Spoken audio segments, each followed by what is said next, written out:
ازيكم عاملين ايه؟ يا رب تكونوا بخير. عايزه اقول حاجه كده على الماشي.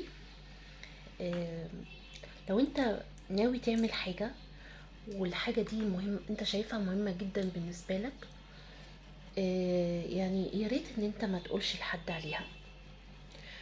ليه ما تقولش لحد عليها؟ اولا ممكن هو ما يستوعبش الحاجه اللي انت ناوي تعملها دي، يعني ما يفهمهاش، وبالتالي هو هيحبطك. لا اما انت هتكتفي بالشعور الجميل اللي انت حسيته وانت بتحكي عن الحاجة اللي انت عايز تعملها، وبالتالي انت اللي هتحبط وخلاص. مش هيبقى عندك شغف او اللي هو ايه، عزيمة او دافع من جواك انك تعمل الحاجة دي.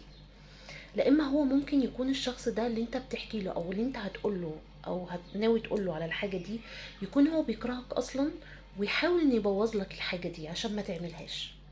فمن الافضل ان احنا ايه، ما نقولش على الحاجه اللي احنا ناويين نعملها، ما نقولش على الاهداف. يعني داري على شمعتك تقيد. وحتى كمان حاجة كمان، يعني حتى لو عشان انا هقول انا هعمل كذا وكذا، هعمل كذا وكذا. طيب افترض مثلا الحاجة دي ما حصلتش، شكلها هيبقى ايه؟